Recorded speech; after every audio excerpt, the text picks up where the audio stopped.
नमस्कार मित्रांनो, मराठी माणूस प्रदीप। आतापर्यंत आपण दोन ठाकरे म्हणजे राज ठाकरे आणि उद्धव ठाकरे वेगळे झालेले पाहिलेत। त्यांनी एकत्र यावं असं आपण अनेक जण म्हणतात। महाराष्ट्रातले लोक, त्यांच्या पक्षातले असतील, कार्यकर्ते असतील, त्यांना प्रत्येकाला असं वाटतं की हे दोघे भाव एकत्र यावेत। आता हे काय फक्त कार्यकर्त्यालाच वाटतंय का? नाही, तर खुद्द बाळासाहेबांना देखील वाटायचं की हे दोघं एकत्र यावेत। कारण बाळासाहेब हयात असताना राज ठाकरे शिवसेना पक्ष सोडून गेले आणि स्वतःचा नवीन पक्ष उभा केला। आता त्यावेळेला ते कशासाठी नक्की सोडून गेले? त्यांना खरंच आजूबाजूच्या बडव्यांचाच त्रास होता किंवा राज ठाकरेंना शिवसेना प्रमुख व्हायचं होतं किंवा तेच त्या पदाच्या लायक होते असं अनेकांनी सांगितलं जातं। सांगण्यापेक्षा ते समोर दिसतंय की राज ठाकरे हे बाळासाहेबांची सावली आहेत, त्यांच्या पावलावर पाऊल ठेवून चालणारे, तसंच बोलणं, तसंच वागणं, तशाच सगळ्या गोष्टी। त्याच्यामुळे ते शिवसेना प्रमुख असावेत असं अनेकांचं म्हणणं आहे किंवा ते त्या पदाच्या अगदी योग्यतेचे होते। पण तसं झालं नाही। राज ठाकरेंना बहुतेक त्या सगळ्या गोष्टी आधीच माहिती असाव्यात की बाळासाहेब हे किंवा उद्धव हा नेहमी बाळासाहेबांच्या अत्यंत जवळ जातो आणि तो पक्षाचाच प्रमुख होईल अशा काही गोष्टी असताना ते बाहेर पडले असतील बहुतेक। पण या ठाकरेंचं द्या सोडून मागच्या काही काळामध्ये एकनाथ शिंदे शिवसेना घेऊन बाहेर पडले आणि शिंदे आणि ठाकरे एकत्र यावे अशी काहीशी हवा किंवा अशा काहीशा चर्चा सध्या रंगू लागलेत। म्हणजे ठाकरे भावभाव ठीक आहे, फुटतं कोण, जातं कोण, भावभावांचे वाद होतात, काकापुतण्यांचे वाद होतात, असल्या गोष्टी आपण पाहिलेत। पण जेव्हा स्वतःच्याच पक्षातला एक सामान्य कार्यकर्ता, एक सामान्य माणूस, एक नेता, एक आमदार, आपल्या हाताखाली काम करणारा, तो जेव्हा आपलाच पक्ष बाहेर फोडून घेऊन जातो किंवा फोडून म्हणण्यापेक्षा त्या व्यक्तीला किंवा त्या नेत्याला आपल्या पक्षाची चुकीची काही विचारधारा पडली नसेल म्हणून तो आपला पक्ष, आपल्या पक्षातली काही लोक घेऊन जातो, त्याच्यावरती ती लोक विश्वास ठेवून निघून जातात। या सगळ्या गोष्टी काही साध्या नाही आहेत, पण एकनाथ शिंदेंनी ते करून दाखवलं आणि सध्या असं म्हणायची वेळ आली की शिंदे आणि ठाकरे कधी एकत्र येतील। आता हे मी नाही म्हणत आहे, हे त्यांच्याच शिंदेंच्याच पक्षातला एक महत्त्वाचा नेता म्हणतोय की दोन्ही नेत्यांनी विचार करायला हवा आणि एकत्र यायला हवं। का असं बोललं जातंय? कशासाठी बोललं जातंय? म्हणजे साधं उदाहरण घ्या ना, जो माणूस एका वडिलांच्या पोराचा पक्ष, म्हणजे वडिलांचाच पक्ष, पण सध्या मुलगा त्या शिवसेना प्रमुख म्हणून उद्धव ठाकरे समोर वरती बसलेत। आता त्यांचं चिन्ह, त्यांच्या सगळ्या गोष्टी बाहेर घेऊन जायचं आहे कशाच्या मुद्द्यावरती? तर आम्हाला जी काही भूमिका शिवसेना प्रमुखांनी घेतली, म्हणजे उद्धव ठाकरे सध्याचे, त्यांची आम्हाला भूमिका पटली नाही। काय भूमिका? तर काँग्रेससोबत जाणं। ते आम्हाला पटलं नाही, ते विचार आमचे नाही आहेत, आमच्या शिवसेनेचं हिरवं हिंदुत्व बाहेर यायला लागलं आहे, असं काहीशे सगळ्या गोष्टी करून, त्या गोष्टी हातामध्ये घेऊन, त्या गोष्टी सगळ्या करून ही लोक बाहेर पडलेत असं सांगितलं जाते। आता त्यांना कुठला पक्ष फोडून पक्ष प्रमुख व्हायचं होतं का काय? ते पुढच्या सगळ्या गोष्टी। कारण एकनाथ शिंदे हे मुख्यमंत्री पदाचे शिवसेनेमध्ये दावेदार होते तर निश्चित होते, पण यावेळेला पर्यावरण मंत्री म्हणून आदित्य ठाकरे राहिले आणि उद्धव ठाकरे मुख्यमंत्री झाले। आता हा एक राग असू शकतो, त्या सगळ्या रागातून देखील हे बाहेर पडले असावेत। पण ही 40 जण सोबत घेऊन जाणं, तिकडं जाऊन सगळ्या गोष्टी पुन्हा येऊन राज्यामध्ये आपलं स्वतःचं सरकार बसवून आपण स्वतः मुख्यमंत्री होणं, ही काही छोटी बाब झाली नाही राजकारणात तरी सध्याच्या। त्यामुळं शिवसेनासारखा पक्ष फोडून आपल्याकडे चिन्ह घेणं, सगळं काही जे काही महत्त्वाचं आहे, जे खरं आहे ते आपल्याकडे घेणं आणि स्वतः शिवसेना प्रमुख म्हणून असलेले उद्धव ठाकरे, ज्यांच्या वडिलांचा हा पक्ष आहे, त्यांना दुसरं चिन्ह घ्यावं लागतं, त्यांना दुसऱ्या पक्षाचं नाव लावावं लागतं। अनेक जण सांगतात की भारतीय जनता पार्टीनं सगळा गेम केला, यांना चिन्ह मिळालं, यांना सगळ्या गोष्टी मिळाल्या, त्या असतील काय असत त्या सगळ्या गोष्टींमध्ये। पण सध्या एकनाथ शिंदे आणि उद्धव ठाकरे एकत्र येणं खरंच सोपं आहे का? किंवा ते खरंच अनुकूल असेल का? तर ते निश्चित अनुकूल नसेल। कारण सध्या एकनाथ शिंदे जरी उद्धव ठाकरेंकडे गेले किंवा ही दोघं एकत्र जरी आली तरी येणाऱ्या काळामध्ये हा पक्ष पुन्हा एकदा फुटेल। त्याचं कारण अनेक आहेत। कारण सध्या एकनाथ शिंदेंसोबत गेलेले 40 जण, हे 40 जण गेले आणि त्याच्यानंतर त्यांचा भ्रमनिरास झाला अशी कोणती गोष्ट झालेली नाही आहे। ते तेव्हाही सत्तेत 2.5 वर्ष राहिले, सत्तेमध्ये राहून मंत्रिपद अनेकांना मिळाली, अनेकांना मोठ्या प्रमाणामध्ये पुढे येण्याची एकनाथ शिंदेंच्या सोबत संधी मिळाली।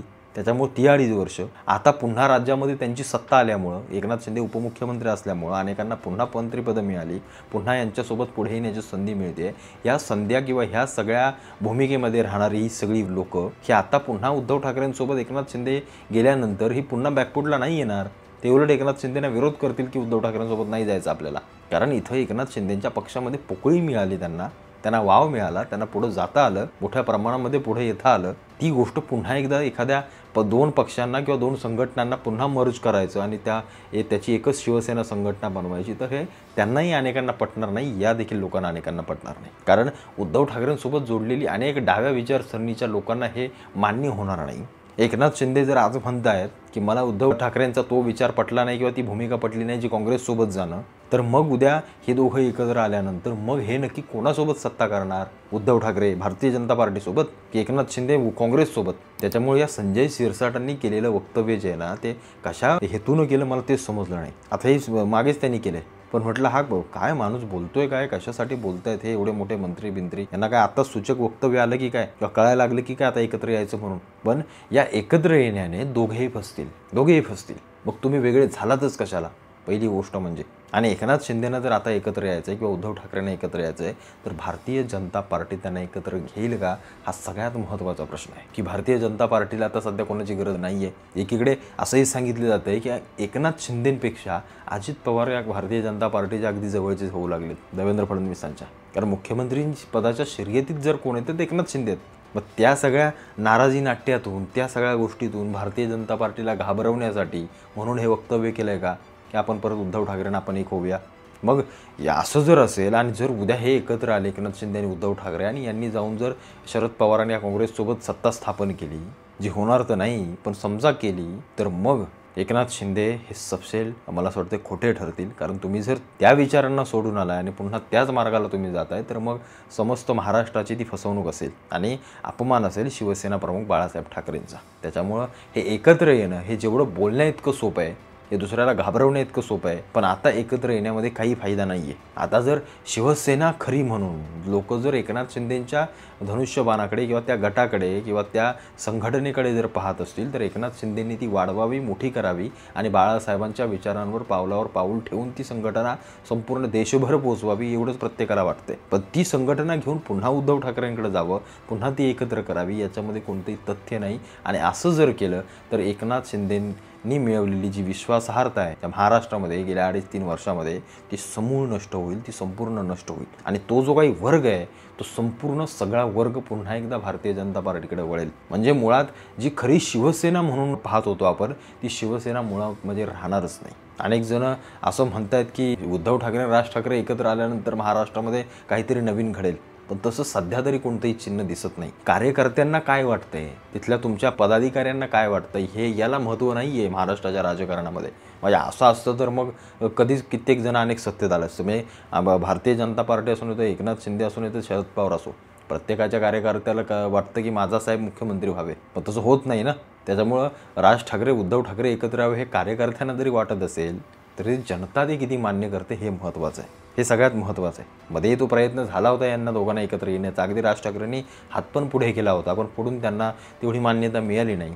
त्याच्यामुळं ती देखील गोष्ट मला असं वाटत नाही की सध्याच्या काळामध्ये होईल, आणि जरी झाली तरी ती किती सक्सेसफुल होईल हे अत्यंत महत्त्वाचं आहे. पण शिंदे आणि उद्धव ठाकरे एकत्र येणं म्हणजे थेट शिवसेना नावच संपवण्यासारखं आहे, म्हणजे चेष्टा करण्यासारखं आहे शिवसेना नावाची. आणि जर तुम्हाला एकत्र यायचं असेल ना, तर माझं सरळ वैयक्तिक मत आहे की राज ठाकरेंनी शिवसेना जे तो काही धनुष्यबाण आहे, जो काही बाळासाहेबांचा विचार आहे तो घ्यावा सरळ हातामध्ये. कारण मग हे फक्त जर तुम्ही ह्या असल्या काही गोष्टी करत असाल, तर मग शिवसेना फोडून या देशाला दाखवूनच कशाला दिलं की बाळासाहेबांची शिवसेना संपली म्हणून. त्याच्यामुळं शिंदेंच्या गटातला किंवा शिंदेंचे एखादे मुख्यमंत्री जे आहेत, जे महत्त्वाचे मंत्री आहेत, ते जर असं वक्तव्य काहीतरी करत असतील मीडियावरती येऊन, तर मग याच्या मागे निश्चित काहीतरी अभ्यास केला पाहिजे, याच्यावरती निश्चित काहीतरी बोललं पाहिजे. तुम्हाला काय वाटतं या सगळ्या गोष्टीबद्दल मला आवर्जून कळवा.